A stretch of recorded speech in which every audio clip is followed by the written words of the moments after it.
freedom of speech, fundamental rights, freedom of conscience, academic freedom, freedom of press, and the right to listen. You're listening to So to Speak, the free speech podcast, brought to you by FIRE, the Foundation for Individual Rights in Education.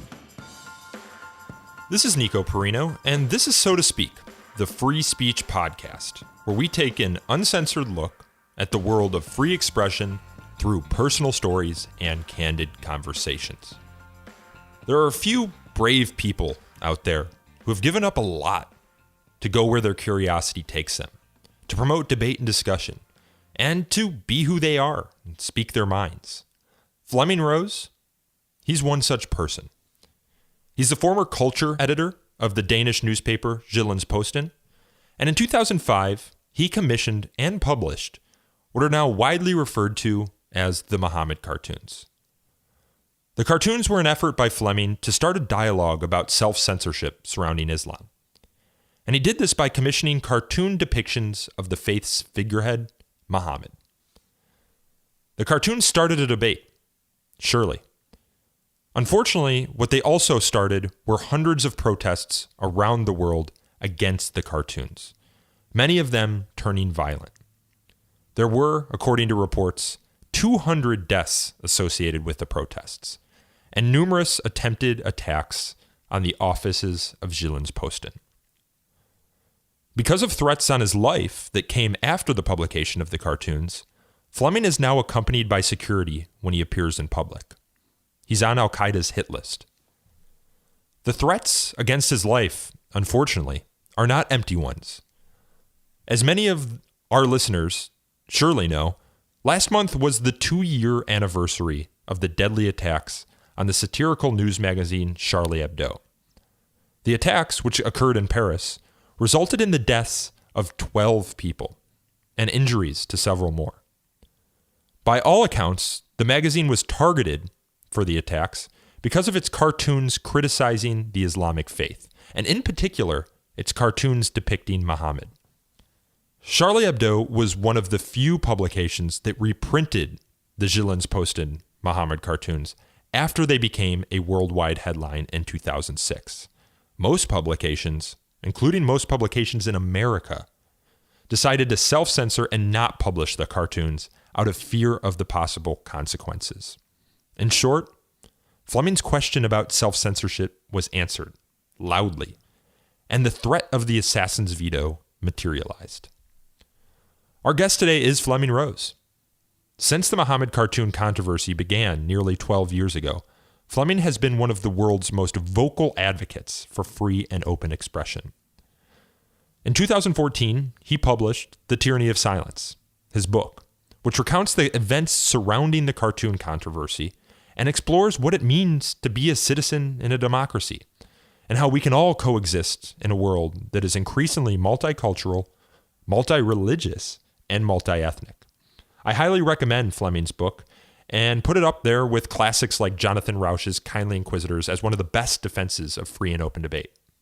During our conversation with Flemming Rose today, we discussed the cartoons, of course, but we also delve into the distinction between self-censorship and politeness. We talk about Flemming's career as a Western journalist in the Soviet Union.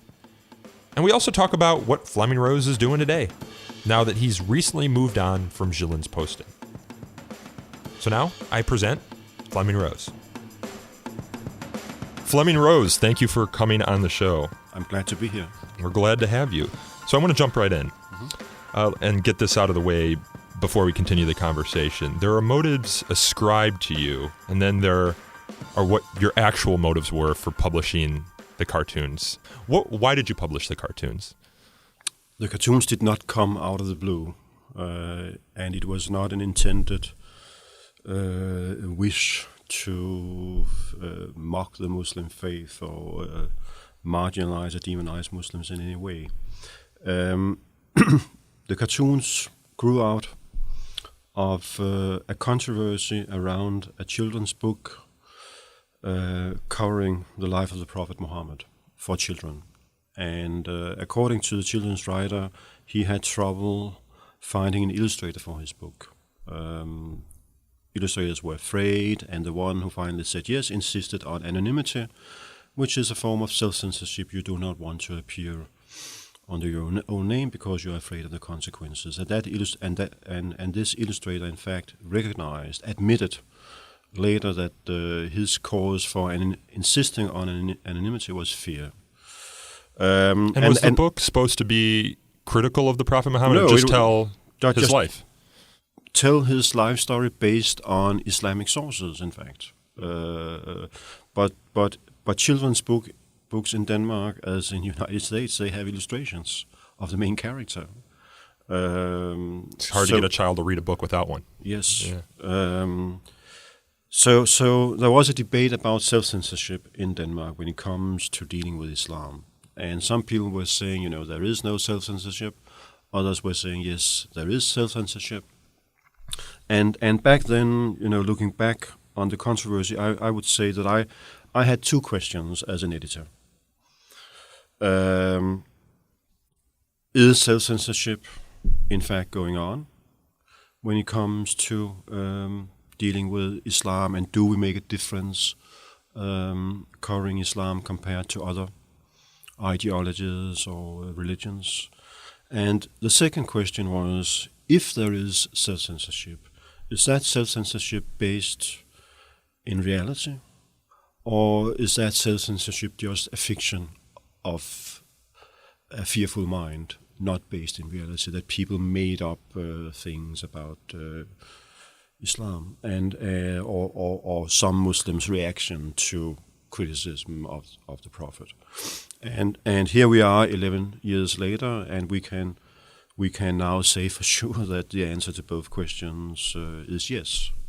There is self-censorship, and it is based in reality because people were killed.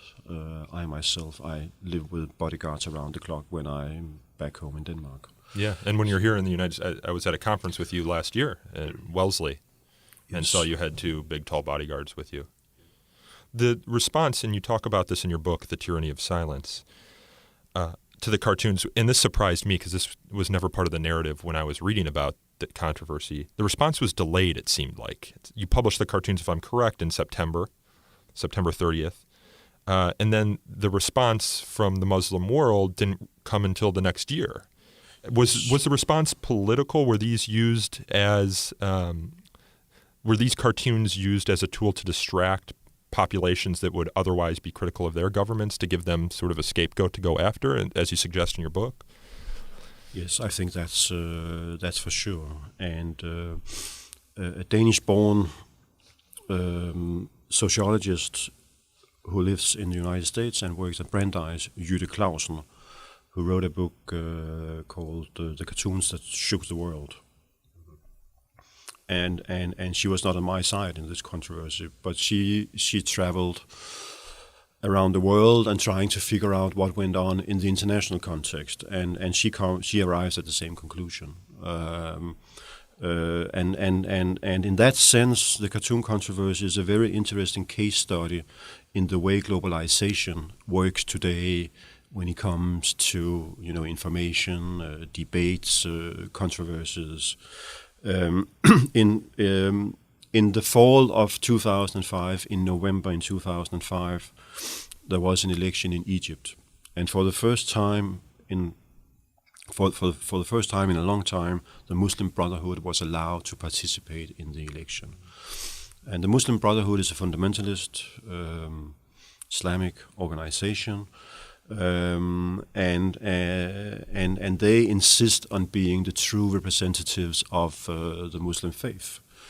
And for the Mubarak regime, who was more secular, it was very convenient to use the cartoons to show the voters, we are really the true defenders of Muslims. Yeah. Well, the cartoons were published. I mean, they weren't published in that part of the world, right? 8 of the cartoons were published in an Egyptian newspaper in November. Oh, were they? Yeah, but it didn't cause a lot of outrage at the time. There's a portion in your book where you talk about a man who participated in the protests. Yeah, because he heard about the cartoons in Iran, and I think you can say never have so many people reacted so violently to a thing that so few people, in fact, actually had seen. Yeah, and this man saw the cartoons and he's like, this doesn't look like a Persian. Exactly. Like he looks like a Sikh. He doesn't look like an Arab, the Prophet. He didn't even pay no attention to the bomb and the turban that everybody, pointed their fingers at as, the cause for this reaction. Yes, that was a leader of the Bashish youth organization close to the Revolutionary Guard in Iran, and he was in charge of organizing a demonstration against the Danish embassy end of January, beginning of February 2006, when they were throwing Molotov cocktails, and a reporter found him, and he visited his home. He had never seen the cartoons. He was just told, you had to organize demonstration because somebody offended the Prophet. And when he saw the cartoon, he said, "Why does he look like a Sikh? With a turban like some Hindu, or not like the Prophet Muhammad?" So and I think that says something. It indicates that you saw it in the Palestinian territories, you saw it in Pakistan. There were domestic political reasons for exploiting this, and if you look at the higher political level, it was a real gift to the Organization of Islamic Cooperation that had been irrelevant for many years, and for them this was an opportunity to unite around the flag. So they regain some visibility within the Muslim world, and they are the ones who are pushing the issue of promoting blasphemy laws, a global blasphemy law within the United Nations Human Rights Council. Mm-hmm. Well, for our listeners who aren't too familiar with the controversy or with the Islamic faith, what about the cartoons was so problematic? It was the depictions of Muhammad, the bomb in the turban. It depends on whom you ask. Different people will come up with different answers, but it is true that within the Sunni faith there is a taboo on depictions of the Prophet Muhammad. But the fact of the matter is that there is no basis for this in the canonical texts. It doesn't say anywhere in the Quran that you are not allowed to depict the Prophet Muhammad. So this is more of a cultural norm within certain segments of the population. In Denmark we have a exhibition of miniature paintings from the 14th century, and there are depictions of the Prophet Muhammad. So there is a long tradition within Islam for depicting the Prophet. It's true that there is a phrase somewhere, I think it is in the Quran or in one of the canonical texts, that it is only in the power of God to create life. So if you make a depiction of an animal, of a human being, you are kind of interfering with God's authority. And therefore, in the West, if you walk into a church, you will see a lot of images of human beings, but you will never see that if you walk into a mosque. And there are very few images of animals or human beings when you travel to the Muslim world. So that is true, but I think up until the cartoon controversy, Islamic clerics and Muslims, they used to insist on applying Islamic law in Islamic countries, meaning that if I go to Saudi Arabia, I will not insist on publishing cartoons of the Prophet Muhammad or violate their rules. You'll take off the shoes when you go to the mosque. Yes, all that. What is new in this case is that there are Muslims insisting on applying Islamic law in non-Islamic countries.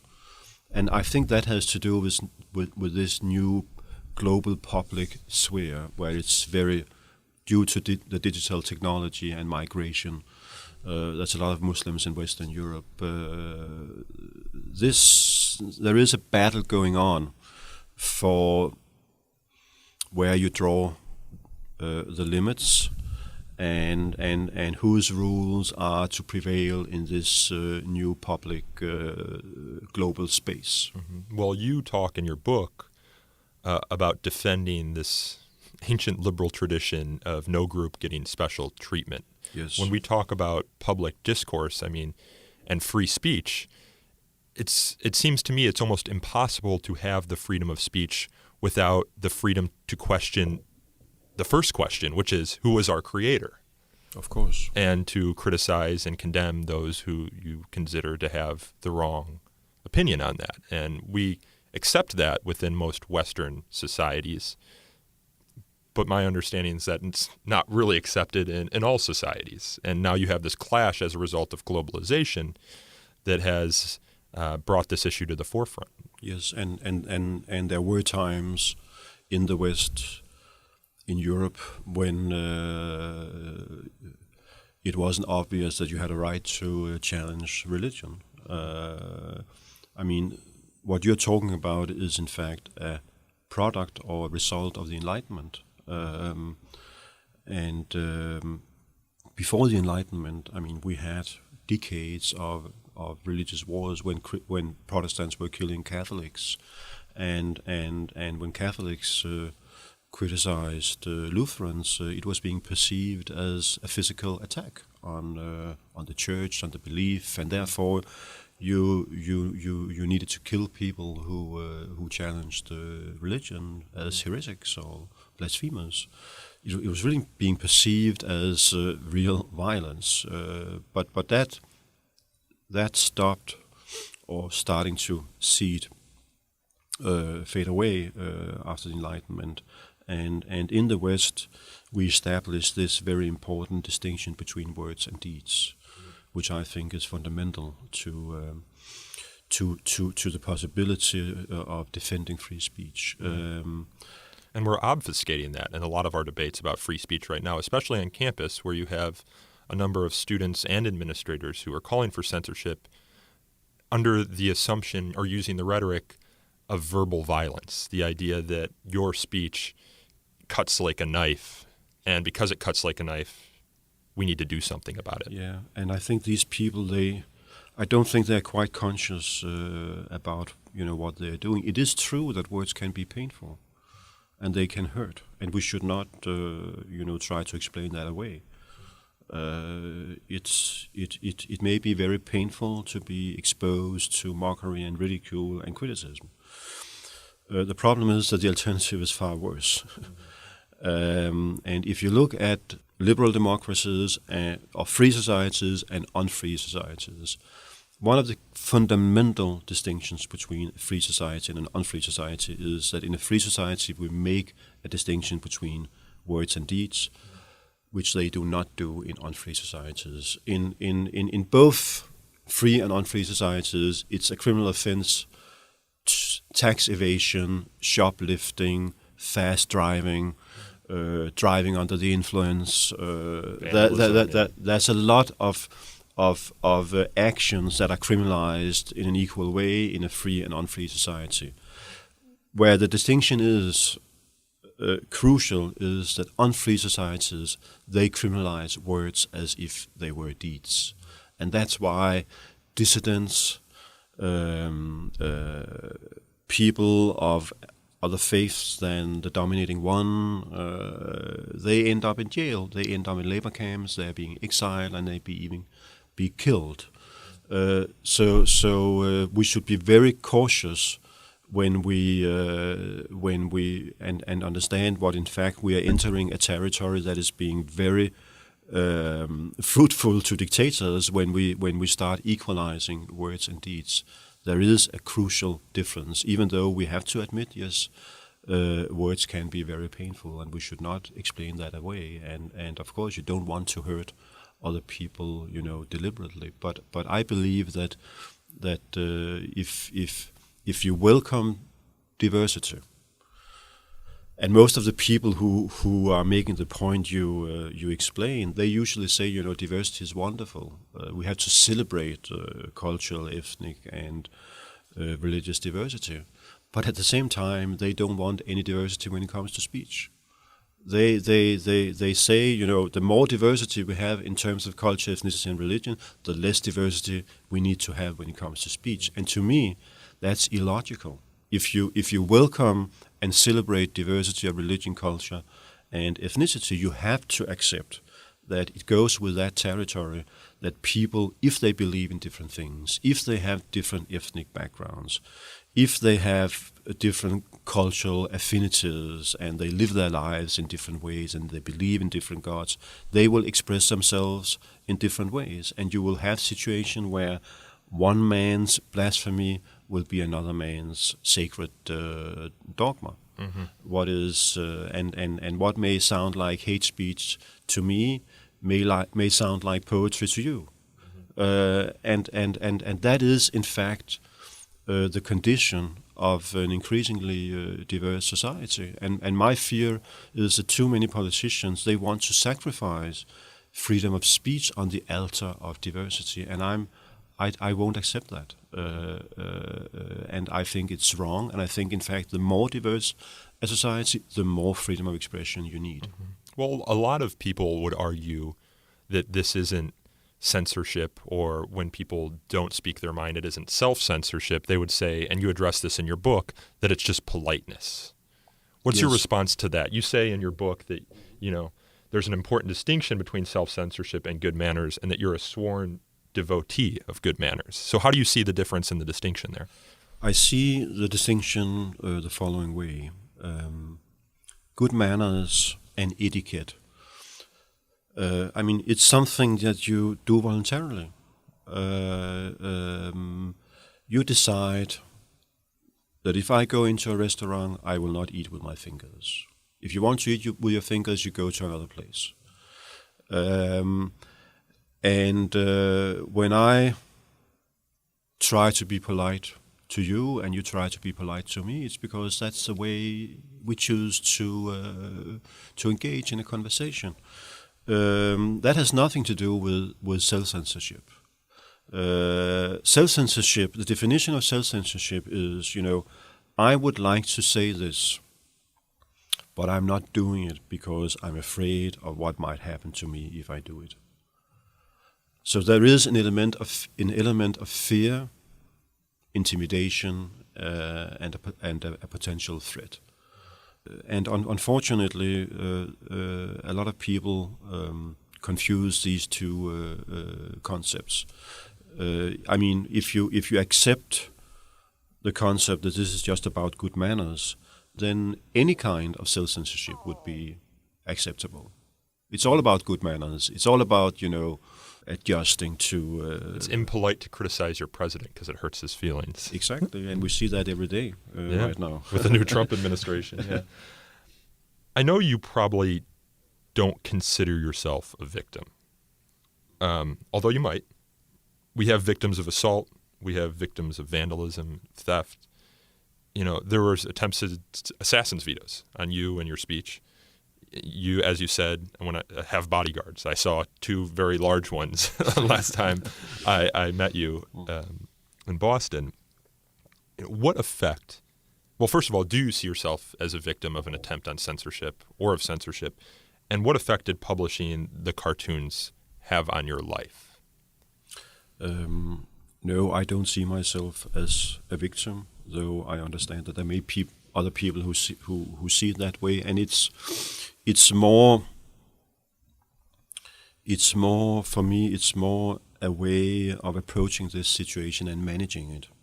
That if I start to see myself as a victim, it's very easy to feel pity for yourself and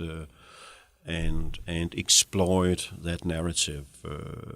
For instance, when people are criticizing me, there are people who would say, "Oh, how can you criticize Flemming because he is living with death threats? He's on the death list of Al-Qaeda." And I think that's also a way of caving into the assassin's veto, but just the other way around. I want to be treated as everybody else when it comes to engaging in debates and am I right, am I wrong, do I have good arguments or do I have bad arguments? And you do that regularly. Yeah, when you go out and speak on these issues. Yes. So it's important to me not to present myself as a victim, and also according to my self-image, because it kind of also takes away responsibility. You can blame things on other people, and yes, I didn't ask for this fight 11 years ago, but it happened so that I got involved in this, and then you have to make some decisions. Do you want to withdraw and say, okay, sorry, or do you believe that there are things at stake that you are willing to stand up for? And it turned out that I care about free speech, and this is fundamental to the way I understand myself. It's fundamental to my individual history and the things I experienced in life, the books I read, the people I met, individuals that I admire. So it's important to me. What kind of consequences did it have for my life? For some of course, people. it is. I mean, I would prefer to live without bodyguards. Mm-hmm. It's not. It's an invasion of your privacy, and you have to coordinate your whole life with them. On the other hand, I will say I am grateful to my government because they are willing to spend resources protecting my life. Compared to a dissident in an authoritarian regime where it is the government who are coming after critical voices, I am in a very privileged situation. The government wants to protect me. And I have the freedom to say to my bodyguards anytime, please, I can't take it anymore, and then I will sign a paper and I will take the responsibility myself. So this is any time you're at home? Yes. They're there? Yeah, also when I travel in Europe. At least, so no, they are not. They don't live in my apartment, but yes, every time I step out of my house, they are there and they deliver me when I get home. Why do you think it's important? And maybe you wouldn't use the word important, but why do you think your government thinks it's important to protect you? Do they think? Is it because, as many of us who are free speech defenders believe, that your voice is critical to a well-functioning democracy, and that any time you can allow threats to silence? I think there will be different opinions on that issue. There are people who would say that I don't deserve the kind of protection that I have, but I have become a symbolic target. Like Charlie Hebdo in France, or Ayaan Hirsi Ali, and other people, and the threat is credible. According to the intelligence, Van Gogh, right? Yeah, yes. So, but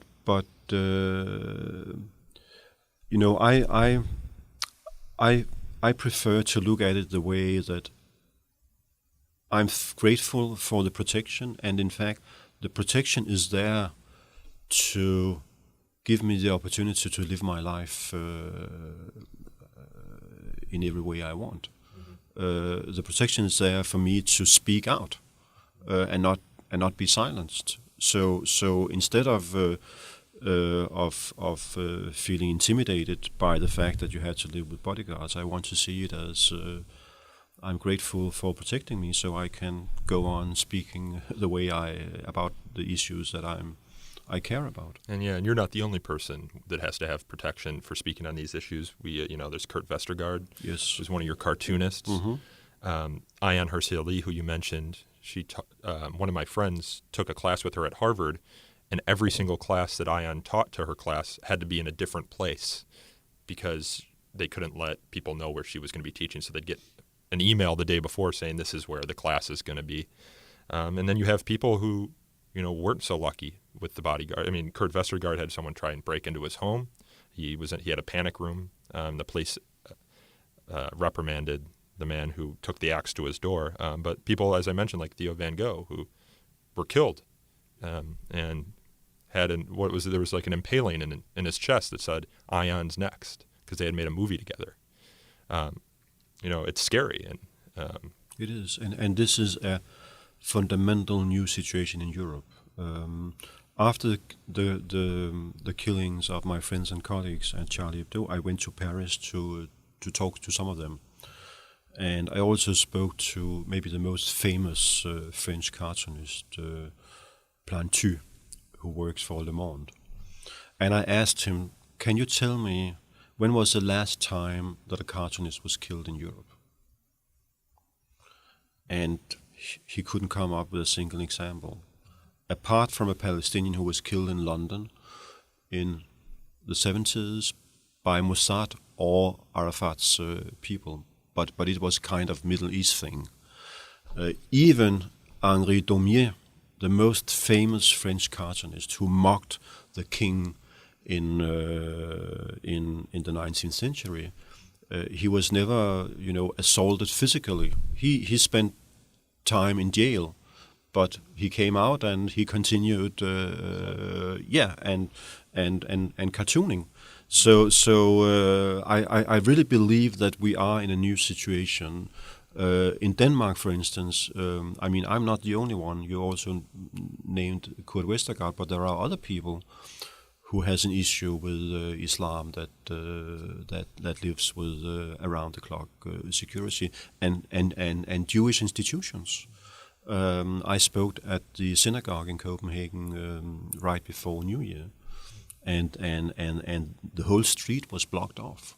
Not only because of me, but because I was going to speak at the synagogue. That was a double whammy. Yes, and I really believe that we have to ask ourselves, what does that say about our society today? I mean, never have so many Danes lived with individual security as they do today.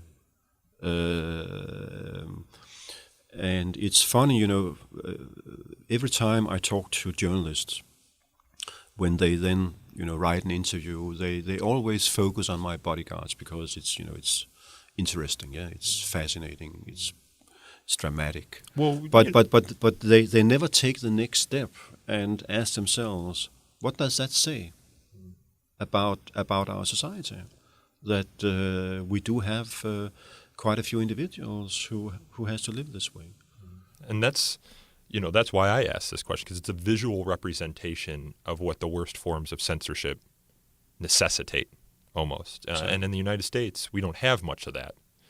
So it's novel for us. Ayaan Hirsi Ali is here now, but it's pretty astounding. And I was astounded when I first met you last year to see it. I want to ask you another one of the controversial questions about this debate before I move on and to the next topic quickly. The West's perceived failure to uphold its liberal values in response to the controversy, namely, and I don't even want to focus on our government here. In the United States, I believe there was only one news publication that published the cartoons, if I'm correct. Was it the Philadelphia Inquirer? Yes, they published. Because we're here in Philadelphia now. Yes, they published one or two. Mm-hmm. The Weekly Standard published all 12 cartoons. Okay. So there were a couple. A newspaper in Texas, I think. But none of the big... Philadelphia Inquirer is a big newspaper, but not the Washington Post, not the New York Times, not the LA Times, not the Wall Street Journal, not the Chicago Tribune. That's probably the 5 biggest newspapers, at least serious newspapers in the United States, and none of them published the cartoons. And I wrote an op-ed at the time in the Washington Post, and I talked to some of these editors, in fact, and they made the point, well, we are afraid what might happen to the people we have abroad or to American soldiers, and I think that's a very fair argument. What I think is bad is that they were not honest about their motives. They were not saying, we are refraining from publication because we are afraid. They were saying, no, one shouldn't offend gratuitously, and we don't have to show the cartoons. We know what they look like now, and people can go to the internet and so on and so forth. And I mean, in publication does not mean endorsement. No. So it means it's news. Exactly, and it reads on the top of the New York Times all the news that fit to print, and it's very difficult to make the case that the cartoons were not news January 31st, 2006. I mean, it was a global crisis. Yes, that disappointed me. Not that they didn't publish, but they were dishonest about their motives, and this has been going on ever since. Because in the media, it doesn't sound very heroic that no, we are not publishing this because we are afraid. They would rather like to rephrase it that no, it's too offensive. We know what they look like. I mean. Well, that's a quite, because it's been 11 years. That's an often used argument by the Danish media, and every time it's being used, I reply, well, we also know what Barack Obama looks like, but every time he gives a speech, we publish a photograph of him. So it can't be about whether we know what they look like or not. Well, Jyllands-Posten on the 10th anniversary didn't republish the cartoons, right? Right, and I left the newspaper at the end of 2015, as a consequence of 5 years of disagreement and internal conflict that people didn't know about. 3 months ago, I published a book in Denmark about this controversy, which is a very sad story, and people didn't know that I was not only exposed to an external pressure because of the death threats and things like that. I was also living with an internal pressure because the top management at the newspaper, they wanted to silence me, and they accused me of being disloyal and creating problems and so on and so forth. And this is really a sad story about the way terrorism works, sociology of fear. These people, I had worked with them, some of them for 25 years, and we shared values. But when the threat was growing, we started to understand our roles in different ways. And in the end, the former chairman of the board, he tried to stop a book that I published on the 10th anniversary,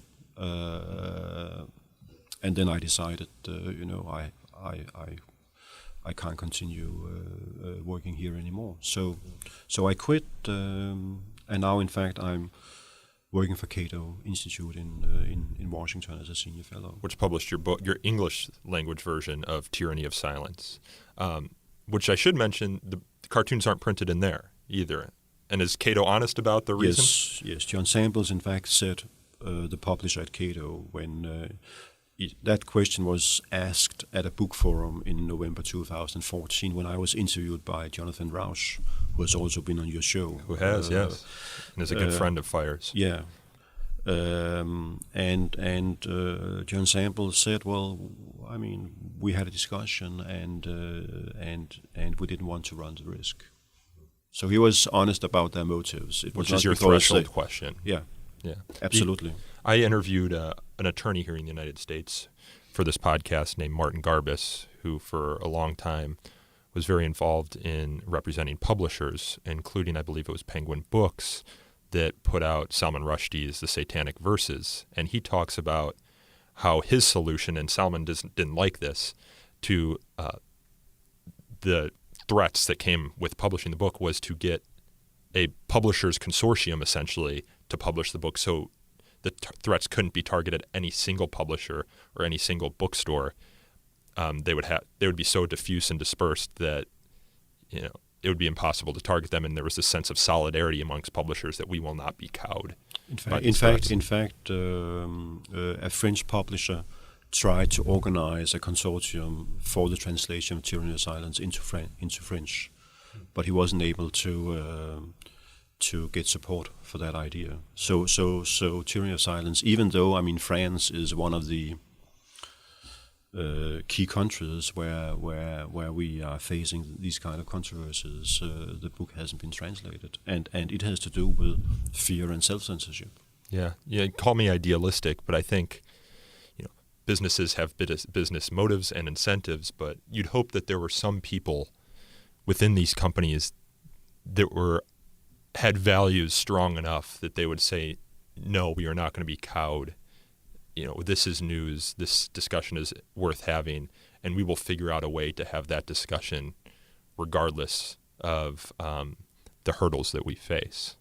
So I agree with you. Yeah. Well, we've got only about 13 minutes left before you have to head and catch a train to New York. I want to turn next to something completely separate from the cartoon controversy. For most of your life, you reported on Russia. Mm-hmm. For most of my professional life, yes. I lived in the Soviet Union and Russia, I think, for 12 years. I also spent a year there as a student in 1980-81 when I met my future wife. And then I came back in 1990 and worked there for 6 years. And then I went to Washington, D.C., and I returned to Moscow in 1999 and worked there until 2004.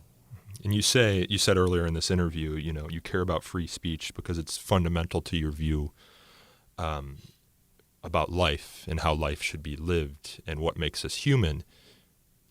Does some of that come from your time in the Soviet Union? Very much so. I think that where the commissar vanishes, for example. Yeah.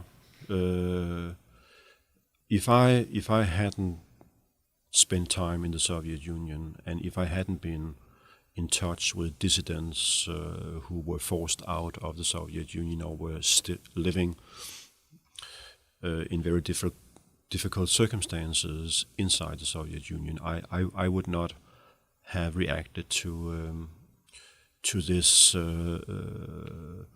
assault on free speech the way I did. Mm-hmm. It really informed my reaction, and I reflected, of course, on it later on, because I figured out that I had a very different reaction compared to most of my compatriots. And I came to the conclusion that I had this experience in the Soviet Union. I had seen what self-censorship, censorship, intimidation, threats in the public space can do to a society and do to individuals. So yes, I mean, Alexander Solzhenitsyn's fight with the KGB, he wrote a literary memoirs called The Calf and the Oak. Nadezhda Mandelstam, the widow of a very famous Russian poet, Osip Mandelstam, who died in a labor camp in 1938. She traveled around the Soviet Union with his poems in a suitcase. These books, individual fate and life stories, made a huge impression on me. And talking to dissidents myself and realizing that these individuals, they were willing to go to a labor camp for what they believed in. Later on, I realized, they are human beings like everybody else, and they also, I mean, they commit mistakes. They may have character problems and things like that. In the beginning, I was very idealistic and tended to see them more like angels than human beings. But nevertheless, I mean, these people, they are the heroes of my life, I think, and it was really a life-informing experience to be there and be in touch with them. Did your interest in Russia stem from those sorts of issues, or was this something that was developed as you got to confront it? I grew up in the Danish welfare state in the 70s, 60s, 70s, and I never questioned, freedom of speech. I took it for something, given. As most do, yeah. Yeah. Denmark is a very safe place. It's nice. It's it's very liberal, and then I went. I mean, I was interested in Russian culture and literature. That was my main motive. And then I went there, and I just got a culture shock because it was very brutal. I felt intimidated. People were afraid of talking to me as a foreigner from a capitalist country, NATO country. Did you have your home or apartment broken into, as you sometimes hear about? No, but I met my wife and I moved into her apartment and I mean I was surveilled when we decided to get married. To get married, she had to come to the institution where I was studying, and there was a first department, which is a KGB. So she had to show them her passport, and they disappeared for 2 hours, I guess, checking out everything, and later on I found out that they listened to my phone conversations, and they even had put mics in private homes to listen in on conversations. So you really felt the eyes and the ears of the state everywhere. Yes,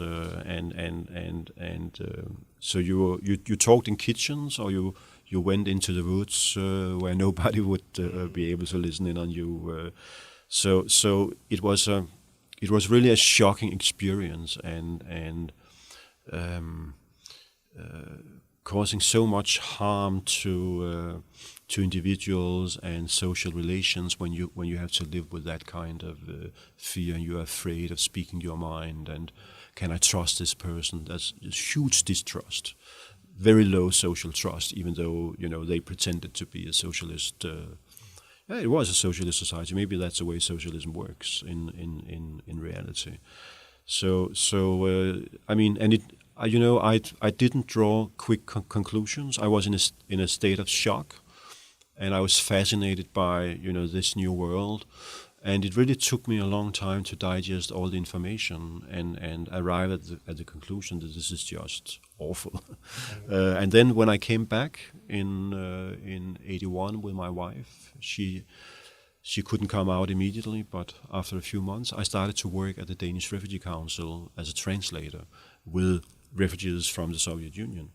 And that's the way I got in touch with dissidents in Europe and also back in the Soviet Union.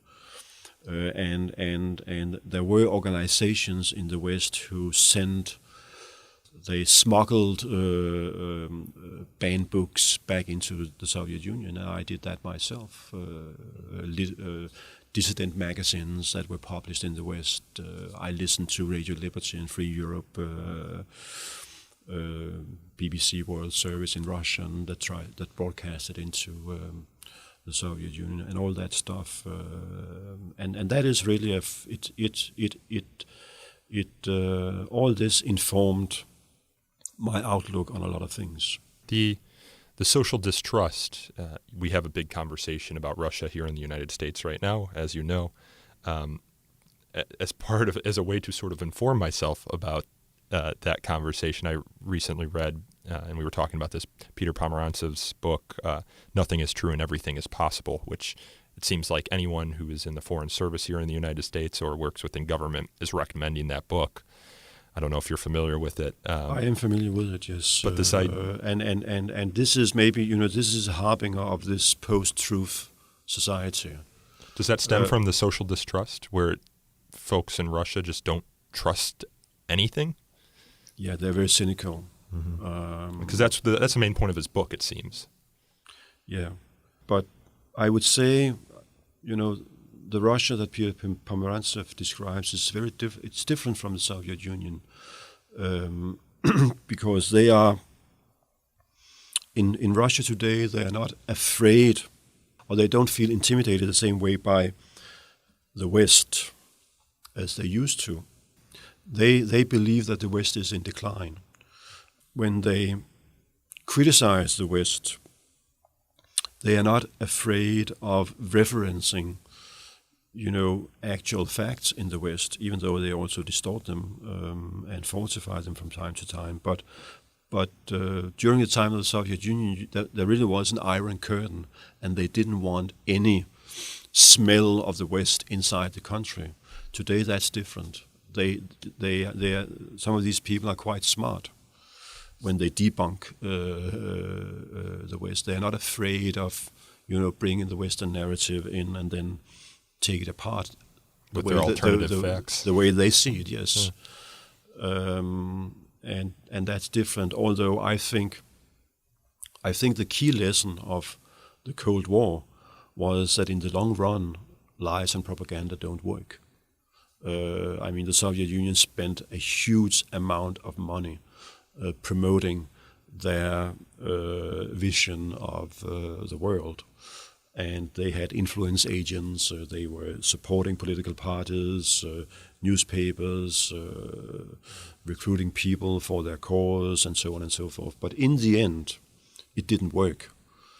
And I think one of the reasons why we are so concerned about the Russians today is that we have lost faith in our own values and the fundamentals of our own society. Mm-hmm. And instead of focusing so much on the Russians, I think we should pay more attention to ourselves, to what we are doing, because we have created a society where we insist, or some people insist that you can't say that some values are better than others, right? Multiculturalism, identity politics, postmodernism. Yes, and post-truth, and the truth. You cannot say that you are right and he is wrong because he has this background and he looks at life in this way, and therefore you cannot decide what is the truth and what is not the truth. And so this relativization of values and fundamental concepts, free speech as well. There is no such thing as free speech, as Danish says, and it's a good thing. So we have been undermining fundamentals of our own society and our values, and I think that is the main threat to the West today. It's coming from within, not from the Russians or from the Chinese and from other parts of the world. And we are faced with it in terms of the populist parties in Europe. Muslim migration, how we manage that according to our values, and being clear about what kind of society we want to be. That's where I come down. I realize that the Russians are trying to pursue an illiberal agenda on the international scene, but I don't see Russia as a military threat to the West. This is a battle of ideas. And we need to reconquer the ideas that made our societies so attractive. Reconquer the values of the Enlightenment, the idea that when you say the emperor has no clothes, that there's some value to that, and it's not this postmodern, post-truth, well, the emperor might have clothes. And I think, we already mentioned Jonathan Rauch, and I recently reread Kindly Inquisitors, fantastic book, and I believe that is maybe the best defense of Enlightenment values put in today's context. And it was written in the early 90s. Exactly, and the Enlightenment values, or what John calls the liberal science, exactly, is based on two principles, and they apply to democracy, or they serve as the foundation for democracy, capitalism, and science. And these two principles are: there is no final say. No one can say, that the discussion stops here, and this is the final truth. You always have a right to challenge, to criticize, to ask questions, and if you can challenge a hypothesis or something out there and convince the public that your thesis works better, then that is the new version of the truth. So that is the first principle, and the other principle is that there is no personal authority. You cannot say because I am a Muslim, or because I'm a Christian, or because I'm the Pope, because I'm the President of the United States, or I'm the Chairman of the Communist Party of China, I am right. And what I say is the truth because of who I am. No. It's all a contest in the public domain among equals, no matter who you are and where you come from. It's about the quality of your arguments. And these two principles have served the West so good. But today, there are too many people who don't believe in those two principles, and they are undermining them every day. And going back to the beginning of our conversation, those two principles were in a way also at stake during the Khartoum crisis. That there were people who said you don't have a right to challenge because you're not a Muslim, or because you represent a powerful newspaper that shouldn't have the right to publish these kind of things. Yeah, well, we have to end our conversation here because I know you have a train to catch. We didn't get to the discussion of your disinvitation from the University of Cape Town, which I wanted to discuss. Disinvited from a conference on academic freedom. Not only a conference, I was invited as giving a very prestigious lecture on academic freedom that they do annually. So I was not only disinvited for a conference. I was disinvited. I was the only speaker to be at that event. Wow. So they canceled the whole event on academic freedom because some of the ideas that would be Yep. Wow. Well, Flemming Rose, thank you for coming to Philadelphia. Are you in United States now, or are you still based overseas? I travel back and forth. Okay. Well, thanks for coming here to our offices in Philadelphia, and we hope to have you back sometime soon. It's good to be here. Thanks. That was Flemming Rose. If you're interested in checking out his book, Tyranny of Silence, it's available on Amazon. And if you want to see the Muhammad cartoons for yourself, you can Google them. They are not hard to find and are available just about everywhere.